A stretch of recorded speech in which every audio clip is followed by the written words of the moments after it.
ఈ అరగంట గంట రాంబాబు ఉన్నట్టు సన్నాసి, ఈ సన్నాసులు మాట్లాడుతూ ఉన్నారు, కులాల గురించి మాట్లాడుతూ ఉన్నారు. నేను ఈ సన్నాసులు అందరినీ ఒకటి అడుగుతూ ఉన్నాను, పవన్ కళ్యాణ్ గారు కాపు పార్టీని, కాపులు ఇదని, కాపులకు అన్యాయం చేస్తున్నారని. మరి మీరేం చేశారు? ఇంకా పవన్ కళ్యాణ్ అన్నాడు ఇంకా పరిపాలనలోకి రాలేదు, ఇంకా స్టార్టే చేయలేదు, ఏమీ చేయలేదు. ఉన్నది ఏదో ఊడ్చుకుని జనాలు పెట్టుకుంటూ తిరుగుతూ ఉన్నాడు. ఆయన ఆదర్శంగా తీసుకుని ఈ కుర్రలందరూ కూడా ఊడ్చేసి ప్రజలకే పెడతా ఉన్నారు. మేము ఎప్పుడు చూసినా మేము ప్రజలకే పెడతా ఉన్నాం. అటువంటి ఆయన మీద మీరు కులాలు అంటగట్టి మాట్లాడుతూ ఉన్నారు. ఆవేళ జగ్గంపేటలోని పెద్దాపురంలోని నడిచి మీ ఇళ్ళ పక్కనిచ్చే నడిచి వెళ్ళిపోతా మాట్లాడాడే జగన్మోహన్ రెడ్డి, కాపులకి రిజర్వేషన్ ఇవ్వను, తీసేశాను, ఎట్టి పరిస్థితులకు ఎవరు రిజర్వేషన్ అన్నాడు.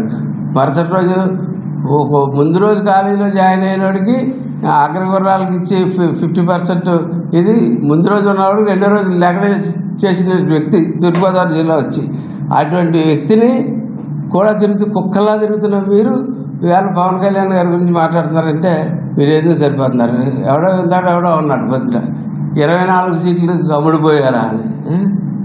మీకు పరిపాలించండి సన్నాసులారా అంటే పరిపాలన చేయడం మానేసి అవతల పార్టీ వాడు ఎన్ని పొత్తు పెట్టుకున్నాడు, ఎన్ని సీట్లు తీసుకున్నాడు, ఈ కూడా ఎందుకు? కానీ 45 రోజులు 50 రోజులు టైం ఉంది. ఈ లోపల ఉన్న సాధారణ పరిపాలన సరిచేసి సాధారణ పరిపాలన ఇచ్చు. మా 24 సీట్లు కూడా అంటావా?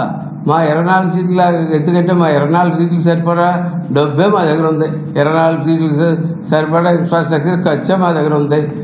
మీ బాబు దగ్గర 1,00,000 కోట్లు, మీ బాబు పరిపాలన నీకులో మేము 1,00,000 కోట్లు తినేలేదు.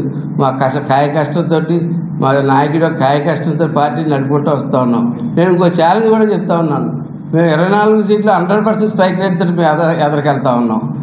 నీకు చెప్తా ఉన్నాను, నువ్వు 170 సీట్లతో పోటీ చేస్తాను, నువ్వు 23 సీట్లతో రా, 23 సీట్లు నగ్గి వచ్చిన రోజు ఖచ్చితంగా నువ్వేం చెప్తే మేము చేయడానికి మేము సిద్ధంగా ఉన్నాం.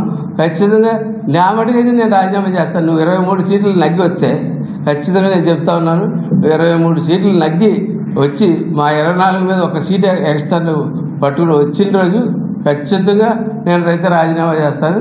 ఒకసారి ప్యాలెస్ దాటి నీకు ఎన్ని సీట్లు వస్తాయో బయటకి వెళ్ళి ఒకసారి మారు యాస వేసి తిరుగు, తెలుస్తుంది నీకు ఎన్ని సీట్లు వస్తాయి. దారిలో కానీ యాసం కానీ ఇప్పే కనుక మొక్క పేలిపోయేటట్టు కొట్టేస్తారు ఆడవాళ్ళు. అది చూసుకోమని చెప్పి తెలియజేసి సెలవు.